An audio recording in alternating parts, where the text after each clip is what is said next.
Welcome to the Inside Elections podcast, where we analyze elections in a nonpartisan, data-driven, and accessible way. In this episode, we'll take a look at the slate of important upcoming primaries in California, including an open U.S. Senate seat and more than a dozen interesting House races. And we'll do all that with the help of special guest Melanie Mason of Politico, who is on the ground covering these races in the Golden State. Buckle up.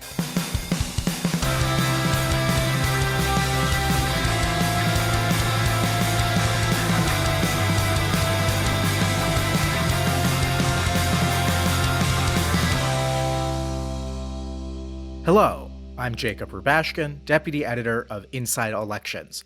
We're the go-to place for nonpartisan political analysis for more than 40 years.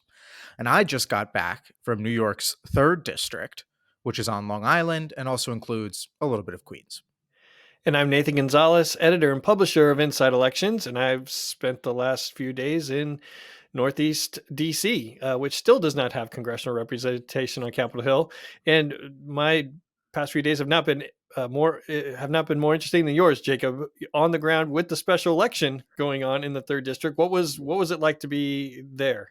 Well, first, I'm surprised they haven't fixed that representation issue in the couple days since I've been gone, but maybe they'll get to it this week. You know, New York's 3rd District also does not have a congressional representative right now, so that's something that it shares in common with the District of Columbia. But in under 2 weeks, the residents of the 3rd District of New York will go to the polls to select a replacement for former Congressman George Santos. We all remember him. He's really old news in this district. Did not hear anything about Santos while I was up there, which I thought was quite interesting given how omnipresent he was for the first year of this Congress. It was interesting being up in the district. You know, it is a little sleepier than I was anticipating, to be totally honest. You know, I think in recent years, we've become accustomed to a kind of circus-like atmosphere that follows around these competitive special elections. Thinking about races in Georgia's 6th congressional district and the Montana special election. And, a lot of the Trump era special election races really were hotbeds of support and activity among both parties. And this district is just not necessarily demonstrating that same kind of engagement in the race. I think part of that is that it's in the New York media market, and so it's just a little bit more expensive. But part of it is just I think that there's less of an appetite for politics these days, and that has made it a little sleepier. So we will see if things pick up over the final couple of days here. But as of recording, we're 13 days away from Election Day. Ballots start going out in just a couple of days for mail-in voting. Early voting starts soon. And, both former Congressman Tom Suozzi, who is the Democratic nominee, and Nassau County legislator Mazi Pilip, they're both campaigning, but it seems to be more of a weekend campaign where they hold all their big events, and then much quieter during the weekday when there's not a ton going on. Well, and I guess maybe my expectations, this seat is important, right? There's 5 Republicans have a narrow majority on Capitol Hill, even narrower now because they don't have a member sitting in this seat. And so whoever wins will be sworn in presumably a couple of days after the election results are certified. And it also matters for the majority and all of that. So I have this impression in my mind that you show up at campaign headquarters and it's just bustling with, people are moving and making calls and doing, but you show up at campaign headquarters and what did you see?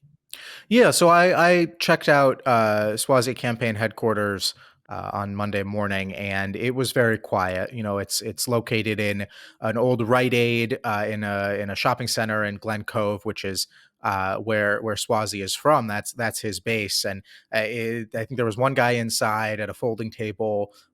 Very much not much going on. There was a canvassing event that was on the calendar. I think 1 or 2 people showed up for that. I think that it was remarkably quiet. I will say the Suozzi campaign at least has a public headquarters. I wasn't able to find out where Mazi Pilip's campaign was operating out of, but the reality is, it is quiet. It doesn't have the hustle and bustle of some of these other special elections that we've seen, not just even in the Trump era, but looking back to, Bill Owens and the Crits race and Stephanie Herseth Sandlin back in South Dakota in 2004. There's a Wow. long history of special elections becoming these big events that draw attention from all over the country.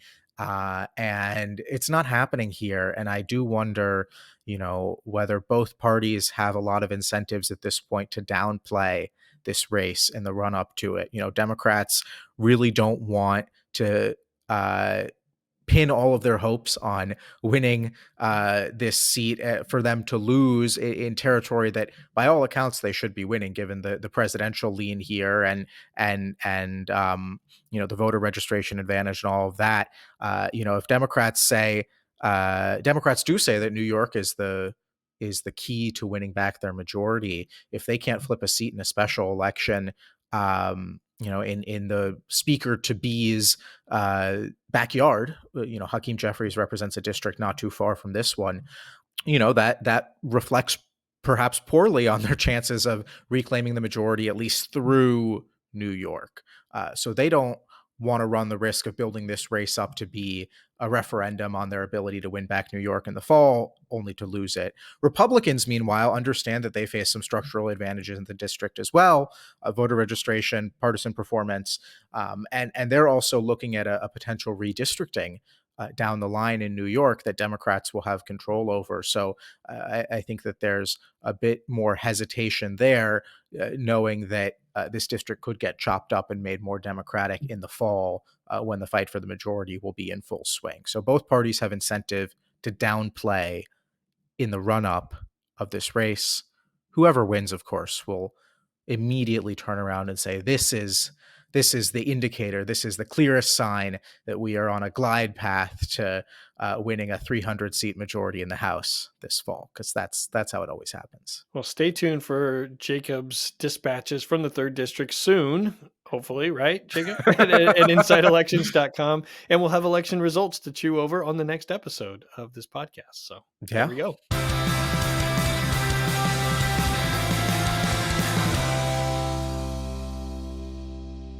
Now, before we dive into our California stories, let's highlight some of the biggest congressional news of the last 2 weeks.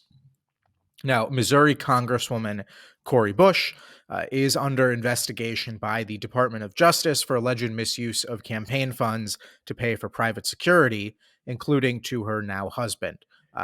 Bush, who is a member of the Progressive Squad, defeated longtime Missouri Congressman Lacey Clay back in the 2020 primary, and she faces St. Louis County Prosecutor Wesley Bell in the Democratic primary for her solid Democratic seat this year. Should be a competitive race between the two of them, and whoever wins will be the next congressperson from the district.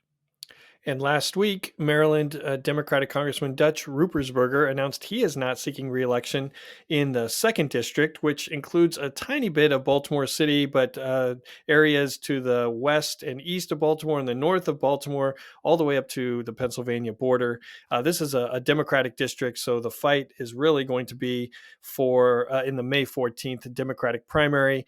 I should note that he announced his retirement when we were in production for Inside Elections, the newsletter, and usually someone else announces their retirement when we're taping this podcast. So stay tuned to see who is announcing right now as we speak. And Ruppersberger is the 41st House member not to announce they're not seeking re-election. We've blown past average. The average each cycle is 34. So there's some context for you. The Inside Elections podcast is sponsored by George Washington University's Graduate School of Political Management, or GSPM. The GSPM program offers master's degree in legislative affairs and political management with in-person and online class schedules designed for the working professional. As an alum of the GSPM program, I was thinking about my time, and I've talked about those flexible class schedules, the practicality of the degree, the professors that were actually have run campaigns or run for office themselves, but I haven't talked as much about my fellow classmates, and haven't had permission to name them. But some of them went into campaign world. But we also had entrepreneurs that went on to start their own businesses. Even a U.S. attorney who he went on to be U.S. attorney, and so it's also a mix of who you're doing the program with. I think that I benefited from. So click on the link, get more information, and see if the GSPM program would be right for you. And Politico's senior political reporter, Melanie Mason. Now, this is the showdown for U.S. Senate.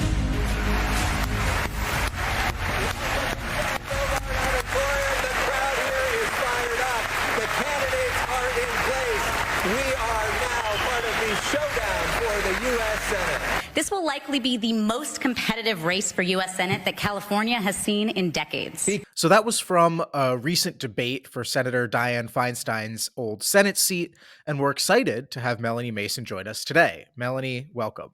Thanks for having me. Melanie is formerly with the Los Angeles Times and currently a senior political reporter for Politico, tongue twister, based in California. But before we get too far, you have to answer the first question we put to all of our guests. Which congressional district did you grow up in? So I grew up in California 32, which is now currently represented by Congressman Brad Sherman. And I just need to say that this has caused like a deep identity crisis because I always identified as like a West LA kid represented by Henry Waxman. So I was about to like be like, and now it's Ted Lieu's seat and blah, blah, blah. And I'm totally the West Side. But no, it's the Valley. It's like a Valley person. And, you know, no offense to the Valley, which I love and went to the high school in, but like that is so not core to my identity. And I so associate Brad Sherman as just like one of these figures of the San Fernando Valley. And I even cheated and looked at my like childhood home and then the one right before childhood home. And that's still now Brad Sherman's district. So I am like, really, this is my entire identity has now been like thrown to question. I'm shocked by this whole exercise. Well, I'm glad we could be here. Everyone can be here for this moment. Right, for my therapy. And you mentioned high school. I may have done a little bit of research. I Google people for a living. And you went to Harvard Westlake. Is that right? I did. And that appears to be a Major League Baseball factory. I think Max Fried and Lucas Giolito, Jack Flaherty, and then I saw was Ashton Kutcher a football coach at Harvard Westlake. Like this is crazy. All of this is true, and it's like so on the nose as like an LA private school, like, you know, both the like grab bag of like super elite athletics and the MLB stuff is real. Like it really is kind of a factory now for like professional baseball players. The Ashton Kutcher thing, I don't even think his kids went to Harvard West. Like the whole thing was it happened after I graduated. I just remember watching it at the time being like, this is extremely odd. But yes, there are also a couple of Eric Garcetti, former mayor of LA, is a Harvard Westlake grad, actually technically Harvard when it was an all-boys school. Nick Melvoin, who's a current congressional candidate, who I am like covering his race running for Adam Schiff's seat, was a year behind me at Harvard Westlake. So it is one of those schools where you start to like the alum are out there. We're everywhere. Yeah, and I know quite a few journalists out of there as well, yourself included, Katie Tur, Jacob Soboroff. It's a pretty prominent place. We'll keep it in California. Let's talk about the Senate race. So we've got three main Democrats running for this seat, right? Adam Schiff, Katie Porter, Barbara Lee, three members of Congress. And then you've got one Republican who gets the majority of the attention from that party, Steve Garvey, the former Dodger star, also played for the Padres. Let's just jump right in. In your mind, are the Democrats jockeying for two spots in the top two of this top two primary, or has the dynamic kind of become Democrats are jockeying for one spot and Steve Garvey as the most prominent Republican is in a good position to secure that second place in the general election? I think if you had asked me in the fall, I would have said this is going to be a top two race. I mean, Steve Garvey didn't hop into the race until the fall, which just kind of speaks to where the California Republican Party is they were struggling so much to even find a candidate who would have the name ID to even be a viable statewide candidate. And so it really looked like there was this glide path where there was going to be, you know, two Democrats in this top two. You have three prominent Democrats. Garvey getting in there, and really by virtue of name ID alone. I mean, he's not running much of a campaign in the sense there's no advertisement. He makes very, very minimal campaign stops. But because he is such a known figure and has been in the state for decades, just by virtue of that and having an R behind his name, you have seen in the polls there's this coalescing of the Republican vote. And so I think that now it's a real toss-up. And I think all the polling has shown that, Congressman Adam Schiff, one of the Democrats, he's pretty much solidly maintained a small but substantial lead, and he's likely to get into that first spot. But that second spot, it's a real toss-up of, can another Democrat get in there, or does Garvey monopolize all of the Republican vote? Remember, there's a Republican presidential primary on the ballot, so Republicans have way more of a reason to turn out to vote for our March primary than Democrats do. And I am really curious kind of what Steve Garvey is doing kind of on a day by day basis, if you've got any insight to that. Obviously he showed up to the debate, but like you said, there are no advertisements. I guess we'll find out how much money he raised within the next 24 hours. But California is a huge state, and he's got that name ID advantage, but he also hasn't stepped on the diamond in close to 40 years now. What is he up to, and kind of, is he doing anything to solidify his position beyond kind of being a well-known figure for the last couple decades? Steve Garvey, the Senate candidate, is doing a lot of what Steve Garvey, the retired baseball player, had been doing. I mean, in the time that he had retired from baseball, he was still kind of very present on the scene, in the sense that, you would go to charity events and like Steve Garvey would be there, or there'd be a Dodger Stadium, Steve Garvey would be there. So he's always been around. And it doesn't feel like this Senate campaign is all that different. It's just now like Steve Garvey goes to the border as opposed to Steve Garvey goes to Dodger Stadium. But it's still kind of the same vibe in a sense. I mean, he does do a few media hits. I mean, he has had some profiles, but the truth is that this does not look anything like what the Democrats are running in terms of their campaigns. There's no major television advertising at all, or even digital advertising that I've seen. You're not seeing him court interest groups like you've seen these Democrats kind of meet with every labor group in the state, for example. And then in terms of like him being able to consolidate these Republicans, his strategy on the debate stage was interesting, right? Because he almost seemed to be looking at November, the general election, in that he did not want to fully embrace Trump. He would not commit to saying whether he would vote for Trump again in this presidential race or not, which makes sense in a California general election in a state where Trump is so unpopular. But if he was really looking at like, let's nail down these Republican voters, Trump is very popular with California Republicans. And so he's trying to sort of walk this line, and maybe it looks a little mushy to hardcore Trump people, and so maybe they look elsewhere. Maybe the fact that he had three Democrats on stage beating up on him is just enough to sort of rile up that negative partisanship. And so that, by virtue of Adam Schiff not liking him, therefore Republicans will vote for him. And I think that that's the bet he's trying to make, and what we're trying to see if that sort of congeals into a narrative over the next 5 weeks or so. As an aside, you mentioned Trump voters or Trump supporters and Republicans. There are more Trump voters in California than I think 6 of the smallest states in the country. But people, when they talk about civil war and they don't want California to be a part, they miss that fact. But I was wondering about Barbara Lee. Well, the fact that Adam Schiff is kind of the leading Democratic candidate, but the Democratic electorate in general across the country seeming to be more favorable to women, women of color, and Barbara Lee in this case as the only main NorCal candidate in a state that has been until recently dominated by candidates from Northern California. Does she really have, how much of a chance does she have of squeaking into the top 2, or is she just going to come up short? I think that if you look at her on paper and the attributes that she has as a candidate, it should be extremely strong, right? I mean, she has this vote against military authorization in the immediate aftermath of 9/11 that looked incredibly prescient now and sort of endeared her to the progressive base of the party. She is a Black woman who has represented Oakland for decades now. I mean, so she is a known quantity in the Bay Area, which is where people vote. But I think that what that sort of paper listing of qualifications doesn't account for is that she was going up against 2 Democratic figures who became sort of national figures in their own right in the Trump era, right? I mean, for different reasons. But Schiff with his the Trump impeachment, the January 6th committee. I mean, this is somebody who basically has a semi-permanent booking on MSNBC, can go on cable news whenever he wants, raises a ton of money from small donors that way. And the same with Katie Porter for kind of the different reason, right? The whiteboard, the going after corporate interests. But she also has this like virality to her. And so in some ways, I almost feel like Barbara Lee is an example of what an election maybe 10 or 15 years ago, she would have had so many of these advantages, but she gets drowned out by these quasi celebrities that she's running against. And her biggest problem is money. She just has not had the fundraising prowess that the other Democrats had.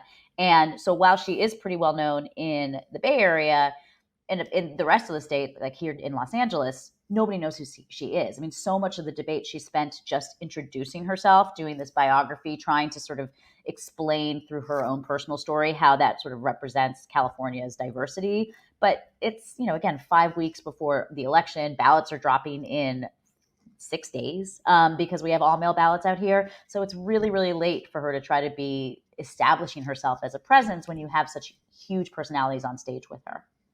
So much of and Nathan alluded to this, but kind of the North-South dynamic has played such a big role in California politics for, time immemorial, it feels like. And all of a sudden you've got these two, it's very possible that we're looking at a situation where we're going to have two Democrats from Southern California in a general election together. And then you've got the other senator, Alex Padilla, also from Southern California.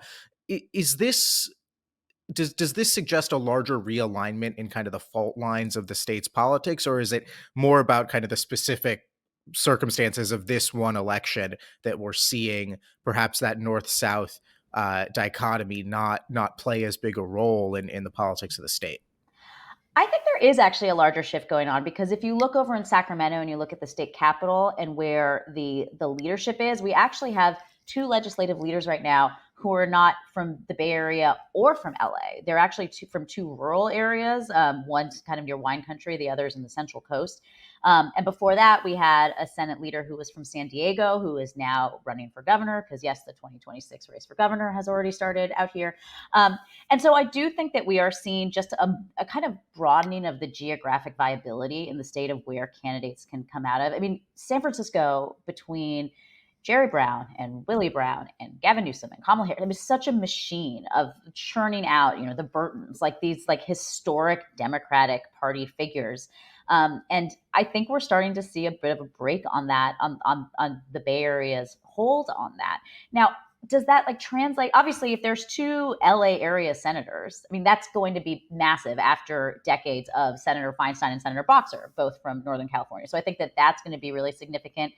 LA, I always still think kind of punches below its weight, under its weight in terms of political heft, because considering how large it is as a population area, it still is not nearly as politically engaged as San Francisco is, and voter turnout is still abysmal compared to the Bay Area. But I think there is a realignment slowly but surely happening, and it makes things way more interesting to watch. So primary day is March 5th, right? Super Yes. Tuesday. We've got about a month to go. What should we expect over this closing month from the candidates in this Senate race?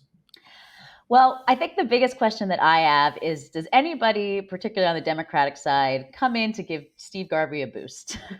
Because there are a lot of people who would love to see a Steve Garvey versus a Democrat race. And I would say most of them are national Democrats outside of California, who desperately do not want to see tens of millions of dollars that could be spent in swing seats elsewhere being spent on what is essentially a safe seat for Democrats. And so I think that if you're a supporter of Adam Schiff, I don't think that anybody is like, I don't think that Chuck Schumer or anybody will be as bold as to like directly intervene to try and, lift Steve Garvey up over Katie Porter. But that he wouldn't cry himself to sleep if that happened, because there's so much at stake in terms of the money that could be spent here that could otherwise go to some of these other key Senate races or these key House races down ballot, which I know we're going to talk about. So that's the thing that I'm waiting for is, does somebody all of a sudden start blanketing the ads with positive Steve Garvey ads or ads that talk about how MAGA Steve Garvey is and try and tap into those Republican voters?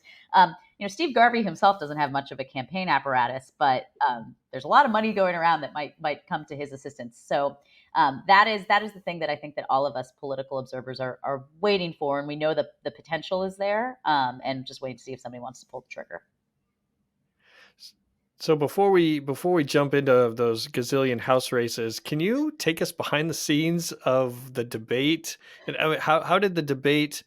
Uh, what your expectations differ from maybe how it was? How did the candidates interact when the cameras were off? What was that like? It was I have a print reporter like through and through. I've never done a televised debate like this before. So most of it I was like in a fugue state, just like, is this a real thing that's happening? But the things that I actually remember um, were that this was the first time that all four candidates were on stage, right? And so it was like the first chance you could actually sort of read the vibe in the room. There is not a lot of love lost between Adam Schiff and Katie Porter. I feel like there was like some like serious jabs, and I think that there is, there's especially with Schiff's close alignment with former Speaker Nancy Pelosi and Porter have famously not gotten along. It's just like the vibes are off between them, and I think that if they end up getting to the top two, like it could get to be a pretty sharp elbowed race, which is not anything that Democratic voters in the state have any interest of, because what you hear from voters all the time is like, I like them all. So I wonder how like mudslinging it's going to get, but that was like notable. Garvey is just like, I mean, he was kind of like animatronic Ronald Reagan on stage, and like that was definitely the vibe behind the scenes too. He's just like cool, calm, and collected. You would have had no idea that this was a first-time candidate who's never done this debate before. Just in terms of his like presentation, he seemed like very calm, very self-assured. And I think that in terms of my expectations versus, I was pretty pleased by how it turned out, because we actually got to see these folks like go off script a bit and interact and have some of these more organic moments. It was stressful as a moderator to try and like get them to sort of follow the rules, and then there's a certain point where you're just like, they're going to blow right past me, like let's go see what this exchange will look like. But it was nice because I actually think that it gave us a little bit more of a glimpse, and this race has been churning along for more than a year, but it hasn't really felt real, and it finally felt real when you saw all four of them on stage together interacting with each other. Are there any other debates scheduled before the primary, or was this the one? My understanding is that there's at least two more, but I've only seen an announcement for one, which is on February 12th, which all four of them are also supposed to be on stage. Now, there's other candidates that are in this race. There's technically like 24. And so I think one of the other things we'll see is if there is a debate that has, for example, Eric Early, who's another Republican candidate, who's kind of, a perpetual candidate out here, who has some popularity with the Republican grassroots. Like, if he gets on stage, does that seriously alter the dynamic at all? But it looks like this next one is going to have the same sort of dynamics that ours had. Yeah. Well, it will be very fascinating to see how the cards fall in just over a month from now, especially given the amount of money that's already been spent and could be spent moving forward. But this is not the only blockbuster race in California, right? Underneath this Senate contest, we've got a whole host of really competitive House races, and it's incredibly clear for those of us who kind of watch the national picture that the path to the House majority for both parties, but especially Democrats trying to claw back control after losing it last time, runs pretty squarely through California. They lost seats in this state over the last two cycles, which is something that had not happened really for Democrats in California over the previous 2 decades. I think this was a real backsliding post 2018 that we saw among California House members in the Democratic Party. So there's a lot going on here. Hopefully we can run through some of these competitive races with you. But first, let's take a look at some of the ads that are already flying ahead of the 2024 primary. Violent cartels are exploiting Biden and Mayorkas' border crisis. Millions of illegal border crossings, flooding our streets with dangerous drugs and crime. But the liberals still want to defund the police. David Valadao is fighting back. He's endorsed by law enforcement, supports strong and secure borders to protect our communities. Republican David Valadao, a conservative fighting for us. I'm David Valadao, and I approve this message. I am conservative Republican Chris Mathis, and I approved this message. I am Chris Mathis. I grew up in a small farming community where my parents taught me my love for God, family, and country. I am a conservative Republican. I firmly believe life starts at conception. Children should be allowed to pray in school, and family values come from our parents and not from the socialist deep state of government. I am conservative Republican Chris Mathis, and I stand strong with President Trump.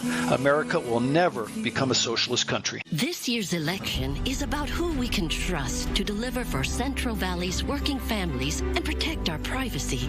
On defending privacy, Rudy Salas and Democrats support making sure women have the right to make their own abortion healthcare decisions. On cutting costs, Rudy Salas and Democrats have taken on big pharma to lower the price of life-saving medicine like insulin. This year, the choice is clear. I'm Rudy Salas, and I approve this. So those were 3 congressional ads from the 22nd District, which is in California's Central Valley and the Bakersfield area. It's currently represented by Republican Congressman David Valadao. It is a seat that Biden would have carried in the 2020 presidential election, so it is a top priority for Democrats trying to take back the House majority. But it is a bit of a car wreck of a primary at the moment, and it's attracting a lot of money from outside groups. Melanie, what's going on here in the Valadao seat, and why is this upcoming primary so important for both parties? Well, Valadao, he's fascinating because he's kind of this political figure that's had 9 lives. He's this very moderate Republican, and in fact has broken with his party in a lot of ways, particularly on immigration, because he represents this farm district with a lot of Latino farm workers in it. So he was never going to be a real hardliner on immigration. He actually had lost that seat in the 2018 wave, then won it back in 2020. And then he voted for Trump's impeachment after January 6th. And so the big sort of line about him last cycle was, can he survive a challenge to his right? Trump never ended up endorsing one of his challengers. It was one of the most interesting subplots of that whole sort of series of the impeachment 10. And so this time around, one of these challengers from the right, this guy, Chris Matisse, who's now going by Chris Mathis, by the way, which is a bizarre kind of twist. My colleague Lara Corti at Playbook reported it out. There's actually a state lawmaker whose last name is pronounced Mathis, and there's some conspiracy theories that he's piggybacking on his name pronunciation. Anyway, I just recommend reading the Playbook. There's some very choice swear words being thrown about. It's a great one. So he's still getting challenged by his right? At the same time, you have Rudy Salas, who has been sort of the DCCC's chosen candidate to go up against him, former state legislator from Bakersfield. But there's another Democrat in the race, the state senator, Melissa Hurtado. And so Democrats are worried about getting locked out of the top 2. Republicans are worried that a super hard right Republican could oust this moderate Republican who has a history of winning in a Biden seat. So both parties have a lot of anxiety. And so that's why you're seeing Bakersfield, this media market that's not particularly expensive, not super hot, getting all this money being thrown into it, because I don't think either party feels super secure about their position going into this primary. One of the things that has been kind of fascinating to me is that it really does seem like Rudy Salas needs help, right? I mean, the Democrats have brought the cavalry in. The state party, I think, is spending. The DCCC is spending. And this is a guy who, after a career in the state legislature, was the nominee for this seat just a year ago, and has outraised Melissa Hurtado significantly. I mean, she's pulled in very little campaign cash, and yet it's kind of an all hands on deck situation in order just to get him through the primary. What is going on there? Does that say something about Rudy? Does it say something about Hurtado, or is it more about Mathis / Matisse and Valadao and their effect on the race that is causing this kind of rush of cavalry for Rudy Salas? I think it's all of the above. I think if you ask the DCCC, they'll say that this is kind of just an insurance policy. I mean, Melissa Hurtado entered the race and hasn't really done very much since. She's not doing fundraising. She hasn't really been holding events, but she is on the ballot, and she is a woman Democrat on the ballot who is Latina. I mean, she would be somebody who would be a good, fit a profile of that district quite well. So even just by virtue of her being on the ballot, I think that gives Democrats a little bit of heartburn. And so you saw the D-Trip, which tends not to get involved in primaries where there's more than 2 Democrats, at least out here in California. They've been taking a pass. They were like, Salas is our guy. We recruited Salas last cycle. We're going to get all in. behind him. I think the fact that there is this presidential primary is the real sort of X factor in terms of what they're expecting for turnout. I mean, that turnout tends to just be more conservative anyway in the primaries, but if it's all Republicans who really have a reason to vote, there's very much a situation where Valadao could get enough votes to get in, and Matisse/Mathis could also get enough to get in. And that would be just a huge, humiliating factor. Having Hurtado on the ballot really has screwed Democrats over, because if she were not there, I think that they would be having a little bit more fun trying to elevate Matisse and maybe even seeing if they could knock Valadao out in the primary. They can't do that now because they have to play defense, because they have to make sure that their preferred Democrat gets into the seat.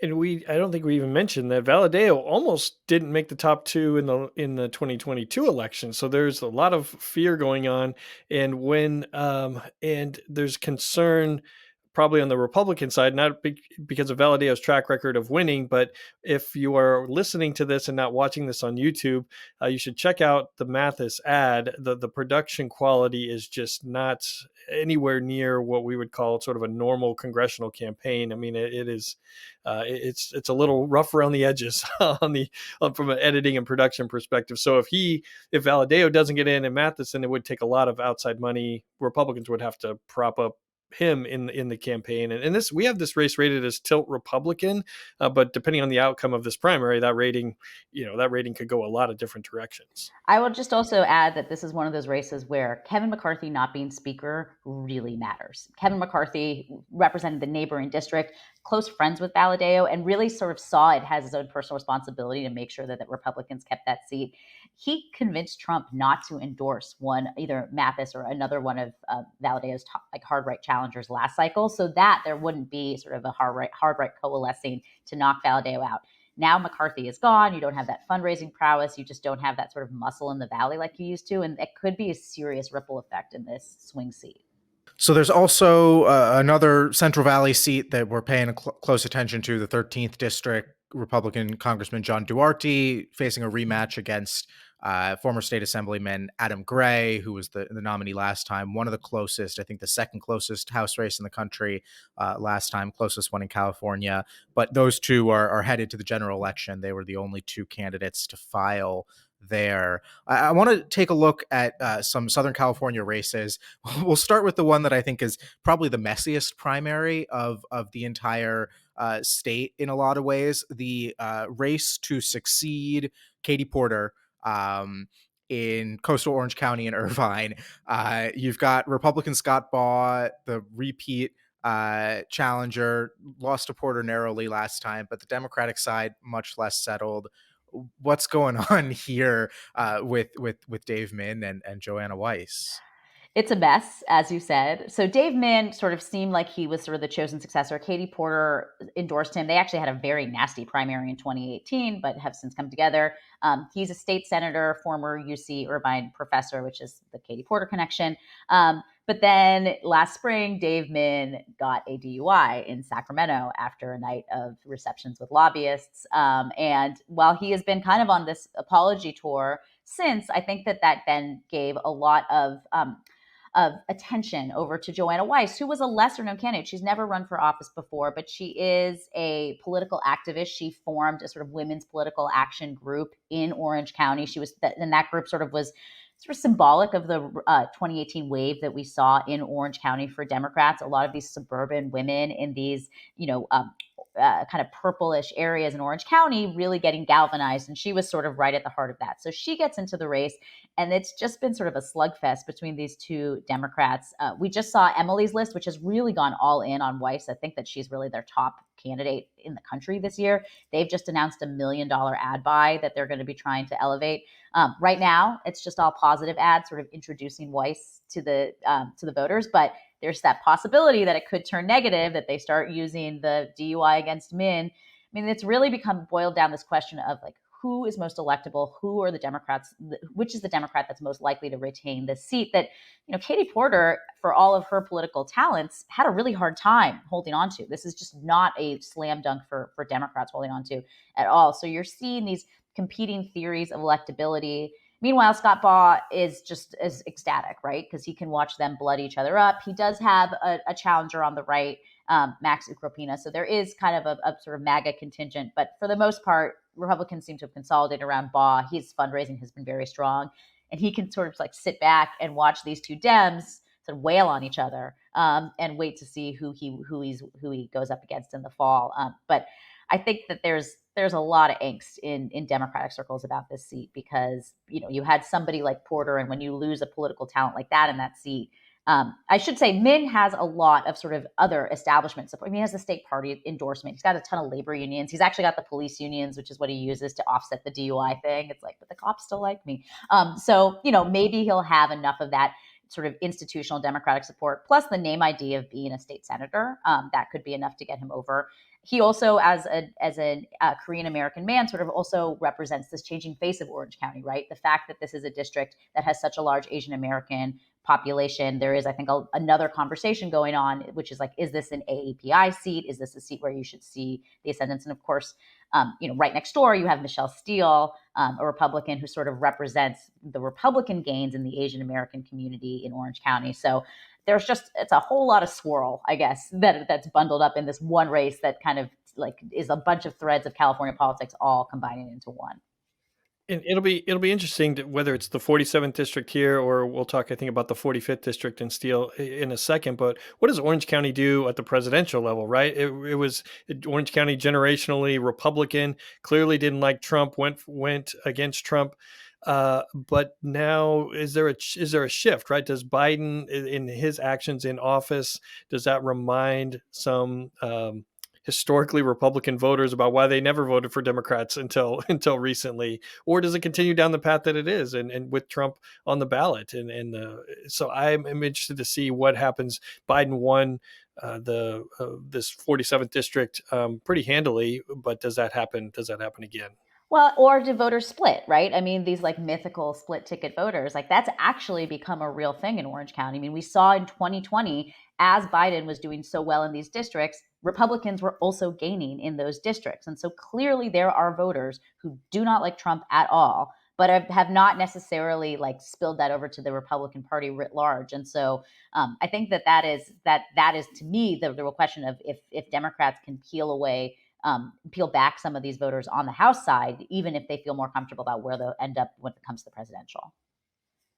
I want to touch briefly on another OC seat, the Michelle Steele seat that Nathan mentioned, the 45th district, another primary here that has been fairly unsettled. There was kind of what looked like an initial front runner, and then she wasn't able to raise a lot of money. A new guy shows up and starts raising a lot of money, Derek Tran. But I know Kim Wynn Peñalosa now is still has support from a lot of the party, local party figures, party establishment. What's going on in this district, and has the the unsettled nature of the Democratic primary perhaps made this one a lower priority than the partisanship of the seat might suggest? I think for now, I think that like the DCCC and National Democrats are just sort of, I think that they like both of these candidates have like strong enough profiles that I think that they could see them going forward and being decent candidates. I think that the thing that caused a lot about angst about Kim Wynn is that her fundraising's just been horrible. She's half Vietnamese, half Latina, truly like the perfect sort of demographic combination for this district. She's, a local city elected. She has this incredibly compelling biography. She just gave birth like 2 weeks ago. She just gave birth. Oh, gosh. Just an incredible biographical story. And I also think, especially as we see that Democrats really are prepared to go after Michelle Steele on abortion, they've made a lot of hay about the fact that Steele has signed up again to co-sponsor what effectively is a national abortion ban. I mean, somebody like a Kim Wynn, you would think would be like a really strong messenger for that. But I think that there's a sense of like, if she can't put the money together, then they see this guy, Derek Tran, who entered the race very late, but came in already with some pretty strong fundraising, and think, okay, well, he has, he's an Army veteran. He's, also sort of speaks to the Asian American population in this district. Like maybe this guy will be fine. So you're not seeing the mudslinging like you're seeing next door in California 47. It's not as nasty because there's not like DUIs and arrests and all that. But there's still, I think, this sense of between these Democrats, some sharp elbows going. And meanwhile, national Dems are kind of like, voters, figure out who you want, get back to us. We'll go all in to try and take out Michelle Steele once we know who that is. In addition to those races, we are also watching several other competitive contests in California. In the 27th district, which is Los Angeles County, Republican Congressman Mike Garcia is going to face former Virgin Galactic CEO and former NASA Chief of Staff George Whitesides in a toss-up race. Ken Calvert, Republican in the 41st district, is also facing a competitive race. It's a rematch against former federal prosecutor Will Rollins. Democrats are very excited about that race, hoping to put it on the map. Up north in California, in Northern California, freshman Congressman Kevin Kiley, a Republican, faces a challenge from Jessica Morse. She ran for office in 2018 in a more Republican version of this district, fell short, but is hoping to improve on her performance this cycle. In the 40th district, moving back down to Orange County, Republican Congresswoman Young Kim has really established herself as one of the strongest Republicans in a Biden-held district. She is not a priority for Democrats this cycle. There is a primary in that district. Orange County Fire Captain Joe Kerr versus Tustin Unified School District board member Allison Muniz Damacolis. Either one of them will be an underdog against Kim in this district, which we have rated likely Republican. And finally, the 49th district, which is a coastal southern Orange County and a little bit of San Diego. Mike Levin, Democrat, is on the very edge of the target list for Republicans, really a bubble seat for them. Republicans like their candidate, Margarita Wilkinson, but she does face other Republicans in that primary. 2022 state Senate nominee Matt Gunderson, most notably. I think there was a poll out relatively recently that showed Gunderson a few points ahead of Wilkinson. We'll see if Wilkinson, who's self-funding, can change that in the final month of the race. And Jacob, there's also a handful of other Democratic open seats that are important. What are those? Yeah, so partially because there are 3 Democratic members running for Senate and partially because of some retirements, there are a bunch of open Democratic primary seats. We'll start in Oakland, where Barbara Lee, who's running for Senate, is leaving her seat. The prohibitive frontrunner there is Latifah Simon. She's a board member of the Bay Area Rapid Transit Board. She does face some competition, but has the vast majority of support from party establishment figures and is a good fundraiser. In the 16th district, Congresswoman Anna Eshoo is retiring. That is a massive primary there. The top 2 candidates are probably Sam Liccardo, who's the former San Jose mayor, and Santa Clara Supervisor Joe Simidian, but State Assemblyman Evan Lau, Palo Alto City Councilwoman Julia Lithcott-Hames, and Marine veteran Peter Dixon, who is a self-funder already up on TV, are all in that race as well. In the 29th district, which is the eastern San Fernando Valley, Representative Tony Cardenas is not seeking re-election. This one is probably the clearest field of them all. State Assemblywoman Luz Rivas is going to be the next congresswoman from this district. She has consolidated support very quickly following Cardenas's announcement. She does face fellow Democrat Angelica Duenas, who has run and lost this seat several times against Cardenas in the last couple of years.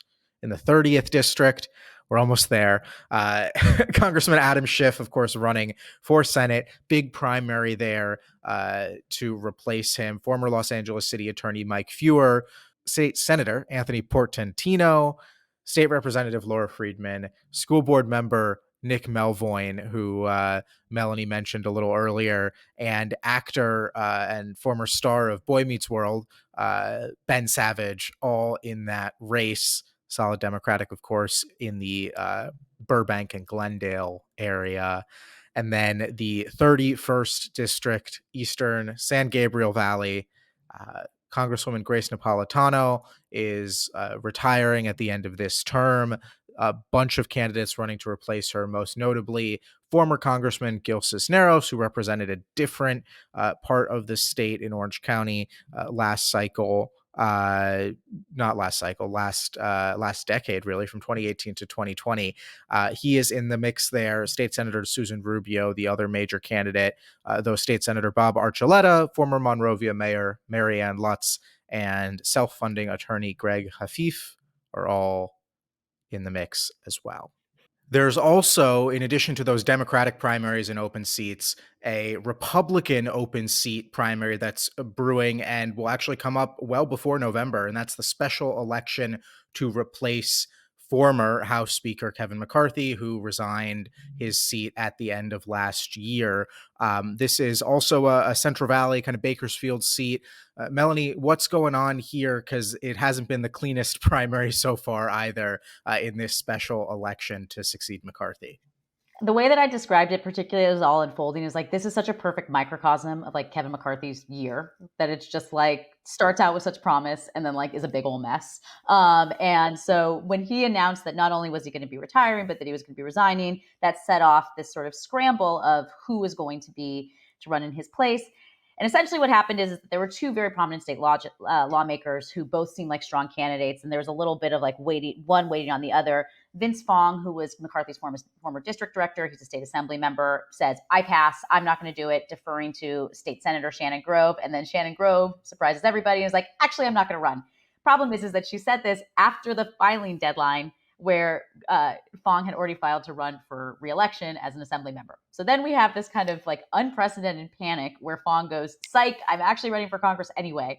Files to run for Congress. There's actually a whole lawsuit about this if he can be on the ballot twice for two different jobs. Right now, he's able to do so. The court is allowing him to do so, but I think stay tuned on that. And so what you have is Fong, who's kind of representation of the McCarthy machine, right? I mean, kind of a continuation of McCarthy's dominance. He's got money, he's got some name ID, but this is a district that is in some ways kind of to the right of McCarthy and sort of represents the troubles that McCarthy saw in his own conference in DC.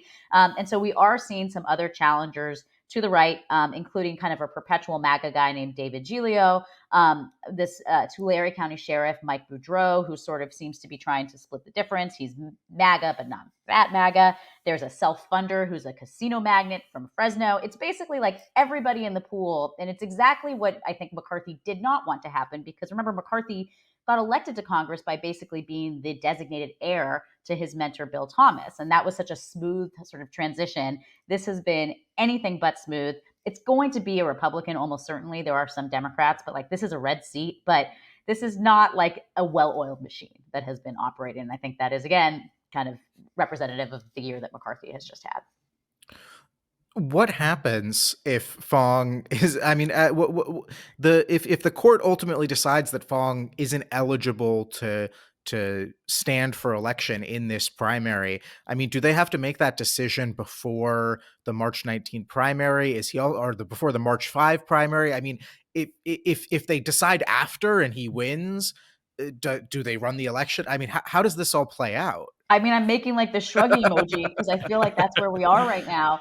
The secretary, basically the judge who ruled, who said that Fong could proceed, and basically he's now on the ballot twice. And she wrote in her opinion, I recognize that this is a mess, but this is for very complicated reasons what we have to do because of the law. The legislature needs to pass a law to sort of really kind of clarify some of the stuff. Sure enough, we have seen some of those bills then be introduced.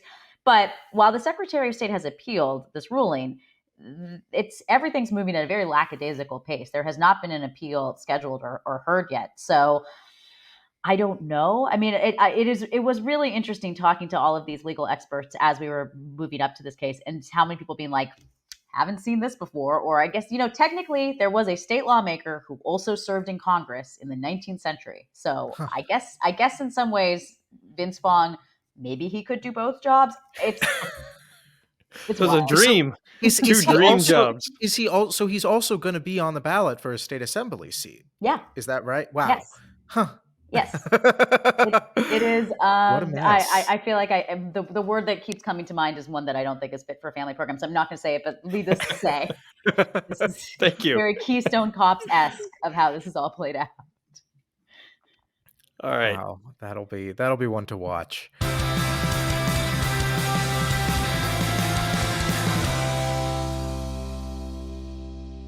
And finally, our Look What I Found segment. This is something we found recently. It could be politics, it could be sports, movies. It doesn't really matter. It could be anything. Jacob, what did you find? So, as I said earlier, I was up in New York's third congressional district for a couple of days. When I found out that I was going there, I knew that there was a restaurant that I absolutely had to go to. My girlfriend and I are big fans of Kitchen Nightmares, and the new season, Gordon Ramsay goes to an Indian restaurant called Dianne's in Port Washington, which is on the North Shore of Long Island, and turns the restaurant around. And supposedly the food is now actually quite good. And so I said, I got to go try it. So Monday night, I drove out to Dewan's. I don't often get starstruck, but the maitre d' who was on the show and came across so well. Oftentimes people don't do well on the show, but he was just such a kind and earnest gentleman. Seeing him was just so exciting. The food was delicious.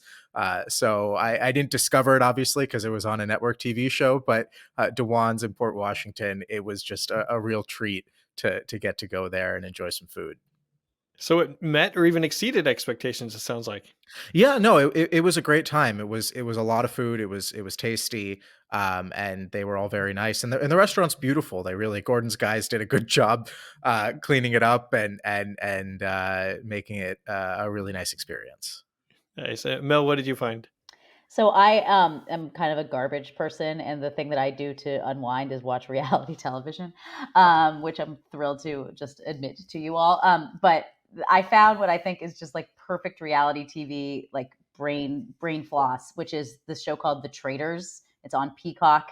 Which is streaming. It's basically, it has a bunch of reality shows from your stars from your favorite shows, but they're playing essentially like, like the party game Mafia, where you're trying to figure out like who's in the mafia, and like there's some. So they're playing that in a Scottish castle. The host is Alan Cummings in like his full Scottish like fabulousness. And they have to try and figure out, there are three people who are traitors who are slowly killing one by one, killing the faithful. And they have to try and figure out who the traitors are. And it is so compelling. I would argue kind of has to do with politics, because it's all about how people are like trying to like read the room and like kind of like suss each other out. There's actually like a politician on the show, a British politician who was like the Speaker of the House of Commons, like the guy who like would like yell and be super British. So like the whole thing is just a delight. And I really would like all of your esteemed listeners who have such like highbrow taste to like really come down to the garbage with me and watch The Traitors, because it's like the most enjoyable hour of television every week now, streaming on Peacock. Cannot recommend it enough. I thought the plot twist was going to be they're also trying to figure out who went to Harvard Westlake.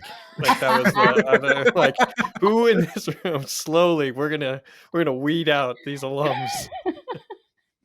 And on a very different, this will show you how highbrow my tastes are. I've been targeted by Facebook ads with this black jogger hoodie sweatsuit combo that is also Snake Eyes, could also be sort of a costume for Snake Eyes from G.I. Joe.